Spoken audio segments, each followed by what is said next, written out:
হাসছে গোপাল, হাসছে গোপাল। যুগের পরে যুগ কেটে যায়, মানুষ তাকে ভোলে না। যুগের পরে যুগ কেটে যায়, মানুষ তাকে ভোলে না। চলে না রে, চলে না রে, চলে না রে, চলে না, চলে না রে, চলে না রে, তাকে ছাড়া চলে না। কে সে? পরিচয় কি তার? হাসির রাজা, জ্ঞানের রাজা, রসিক রাজা গোপাল ভাঁড়। হাসির রাজা, জ্ঞানের রাজা, রসিক রাজা গোপাল ভাঁড়।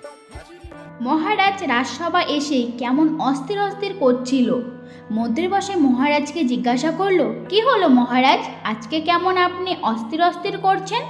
মহারাজ বলল, আছে মন্ত্রী, আছে, কারণ আছে। আমি হাসবো নাকি কাঁদবো সেটাই তো বুঝতে পারছি না।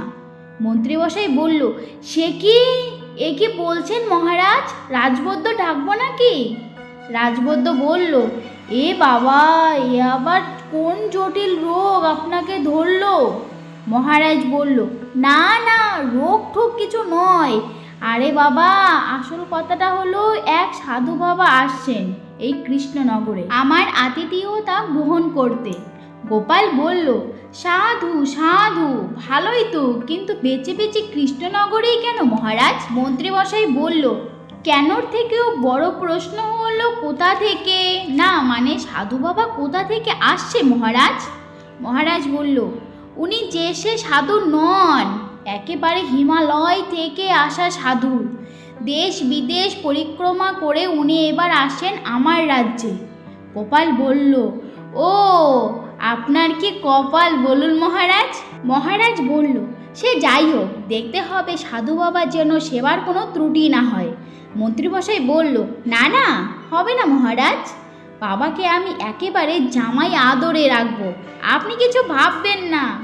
মহারাজ বলল, না না, বাবাকে আদর আপ্যায়ন করার জন্য কাউকে প্রয়োজন নেই। মহারানী আর আমি দুজনে মিলেই বাবার যত্ন নেব, তবে তোমরা ওনার দর্শন করতেই পারো। সাধু বাবাকে গুরুদেব বানিয়ে আমি আমার সমস্ত মনোবাঞ্ছা পূরণ করব। এই বলে রাজসভা শেষ করে দিল। বিকেলে রানী গুরুদেবের শোয়ার বিছানাটা ঠিক করছিল। ওই সময়ই মহারাজ আসলো আর বলল, দেখো রানী, গুরুদেব অসন্তুষ্ট তো হলে কিন্তু আমাদের অনিষ্ট হয়ে যাবে। রানী বলল, হ্যাঁ হ্যাঁ, আপনি কিছু ভাববেন না মহারাজ, আমি নিজে দেখছি কোথায় কি রাখতে হবে। মহারাজ বলল, কিন্তু খাওয়া দাওয়া? রানী বলল, ওই দিকেও আমি বিশেষ নজর দিয়েছি মহারাজ, ওটা নিয়েও আপনাকে ভাবতে হবে না। মহারাজ বলল, বাহ বাহ, এবার তাহলে তো গুরুদেবের আসার অপেক্ষা। তারপর রাজসভার সবাই গুরুদেবের জন্য রাজবাড়ির বাগানে অপেক্ষা করছিল। একটু পর গুরুদেব আর গুরুদেবের দুইটা চেলা আসলো। মহারাজ বলল, আরে আরে আরে আরে, আমার কি সৌভাগ্য, আপনি এসে গেছেন সাধু বাবা। আমি তো আপনার দর্শন করব বলেই সেই কখন থেকে আনচান আনচান করছি। তারপর সাধু বাবা আর দুই চেলাকে কক্ষে নিয়ে গেল। রানীমা বলল, আহারে, এখনই কেমন ক্লান্ত হয়ে গেছেন, আসুন একটু জিরিয়ে নিন। সাধু বাবা বলল, আমার এই দুই চেলা আছে, এরা ঠিক আমার খেয়াল রাখবে। বলছিলাম, আমার তো আজকে ব্রত আছে, তাই। এদিকে একজন চেলা বলল, তাই ওই 7 রকম ফল, তার সঙ্গে 7 লিটার দুধ, 7 হাঁড়ি লাবড়ি। সাধু বাবা বলল, আর ওই পরিমাণ মতো সন্দেশ, রসগোল্লা, আর পরিমাণ মতো। মন্ত্রীমশাই বলল, এরপরেও আবার গুরুদেব খাবেন আর আমরা সবাই দেখব? মহারাজ বলল, না মানে সবই একেবারে 7 রকম। সাধু বাবা বলল, না না না না না, আমি 7-এও নেই 5-এও নেই, তবে ওই যতটুকু না হলে নয় আর কি, এই সব দিয়েই আজকের দিনটা চালিয়ে নেব। বুমফট! গোপাল দূরে দাঁড়িয়ে বলল, আজকে তো সবই ব্রতর উদযাপন, এখনই চোখ কপালে উঠলে হবে মহারাজ, এখন তো সবে কলির সন্ধে। তারপর সভাসদেরা সবাই চলে গেল। একটু রাত হতেই সাধু বাবা বলল, কই রে, কোথায় গেলি সব? হ্যাঁ, সন্ধ্যের সময় না হয় ব্রত করছি, তাহলে কি রাতে মাছ মাংস খেতে নেই? চেলা বলল, সত্যি তো মহারাজের কি টাকা পয়সার অভাব? আজকে গুরুদেবের কি কোনো খাওয়া জুটবে না নাকি? মহারাজ বারান্দায় দাঁড়িয়ে আস্তে আস্তে বলল, এই রে, গুরুদেবের মনে হয় আবার খিদে পেয়ে গেছে। ও কি খাই খাই লোক রে বাবা। তারপর রানী গুরুদেবের জন্য খাবার সাজিয়ে নিয়ে আসলো আর বলল, জুটবে তো জুটবে, যেমনটা চাইবেন তেমনটাই জুটবে গুরুদেব। এই বলে গুরুদেব আপনার জন্য একেবারে থালা সাজিয়ে নিয়ে এসেছি। সাধু বাবা বলল, বাহ বাবা বাবা, এই তো কেমন ঠিক সময় মতো মুখের সামনে খাবার নিয়ে এসেছিস। না না না না না, এবার থেকে শুধু তুই সেবা করবি আমার মা। তুই দেখছি আমাকে ঠিকঠাক যত্ন করতে পারবি। রানী বলল, এ তো আমার পরম সৌভাগ্য গুরুদেব। তারপর গুরুদেব খাবার খেয়ে নিল। এভাবে বেশ কয়েকদিন কেটে গেল। দিন দিন যেন গুরুদেবের চাহিদা বেড়েই চলছে। তাই মহারাজ একদিন রাজবাড়ির বাগানে আলাদা করে দেখা করল। মহারাজ বলল, গোপাল, কিছু একটা করো, এই গুরুদেবের জ্বালায় আহার নিদ্রা সব মাথায় উঠে গেছে আমার। কিন্তু একে তাড়ানোর উপায় কি বলতো? তাড়ালে যদি আবার অভিশাপ দিয়ে বসে। গোপাল বলল, না না না না না, তাড়াবেন কেন মহারাজ? আপনি শুধু আপনার ঘাড়ের বোঝা অন্যের ঘাড়ে চাপিয়ে দেবেন। মহারাজ বলল, সে না হয় চাপিয়ে দেব, কিন্তু চাপাবো কি করে? গোপাল বলল, বেশি কিছু নয়, কেবলমাত্র একটা স্বর্ণ মুদ্রা দিলেই আপনার কাজ হয়ে যাবে মহারাজ। মহারাজ খুশি হয়ে বলল, বলো গোপাল বলো, কি কি করতে হবে আমাকে? একটা স্বর্ণ মুদ্রা, তাতেই গুরুদেবের বোঝা মাথা থেকে নেমে যাবে? গোপাল বলল, আর একটা ছোট্ট কাজ করতে হবে মহারাজ। মহারাজ বলল, আবার কি কাজ গোপাল? গোপাল বলল, কাল সকালে আপনি সবাইকে গুরুদেবের দর্শনের জন্য আসতে বলবেন।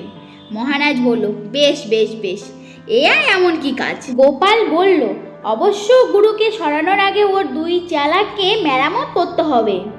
তারপর মহারাজ গোপালকে একটা স্বর্ণ মুদ্রা দিল, আর গোপাল ওই মোহর নিয়ে সোজা নাতি নাতনিদের কাছে গেল, আর ওই স্বর্ণ মুদ্রাটা নাতি নাতনিদের দিয়ে বলল, তোরা এই স্বর্ণ মুদ্রাটা স্বর্ণকারের দোকানে নিয়ে গিয়ে এই মোহরটা গুঁড়ো করে নিয়ে এসে আমাকে দিবি। পারবি তো কাজটা করতে? গুলটে বলল, হ্যাঁ হ্যাঁ দাদু, হয়ে যাবে, চিন্তা করো না। তারপর নাতি নাতনিরা কাজে চলে গেল, আর গোপাল বিচুটি পাতার গুঁড়ো নিয়ে রাজবাড়িতে আসলো। এদিকে তো গুরুদেব স্নান করবে বলে বসে আছে, আর চেলাদের বলছে, কে রে, আমার স্নানের জলটা গরম করে দিলি? বলি তোদের হাতে পায়ে কি মধ্যে কি বাদ ধরে গেল নাকি? এদিকে চেলারা বলছে, কাজ করে দেব, আবার কথাও শুনবো। সাধু বাবা বলল, আর স্নানের আগে তেল মাখাতে মাখাতে একটু যে পান চেবাবো, তারও কি জোন আছে? তারপর চেলারা পান তেল নিয়ে আসলো। সাধু বাবা একটা পান নিয়ে মুখে দিয়েই দিল। এদিকে ঠিক সময় মতো গোপালও এসে হাজির। গোপাল বলল, শুধু তেলে কি আর কাজ হয়? গুরুদেব কি যে এসে গুরুদেব নাকি? সাধু বাবা বলল, বুড়ি মোটাটা দেখছি বেশ কাজের কথা বলেছে। গোপাল বলল, আর কি এমন শুনলেন, এখনো তো বলাই শুরু করিনি গুরুদেব। সাধু বাবা চেলাদের বলল, সকাল থেকে একটু গন্ধ তেল এনে দিতে বলেছি, তাতেও দেখছি কান দিচ্ছিস না তোরা। চেলা বলল, সেটা আবার কি তেল?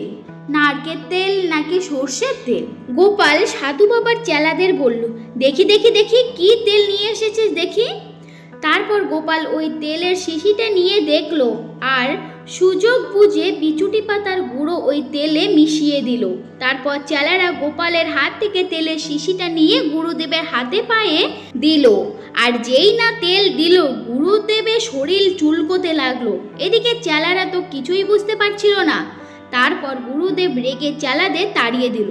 সেদিন রাতেই গোপাল ওই সোনার মোহরের গুঁড়ো নিয়ে আবার আসলো, আর গুরুদেবের ঘরে ছড়িয়ে দিল। পরের দিন সকালে মহারাজের কথা মতোই সবাই গুরুদেবের দর্শনে এসেছে।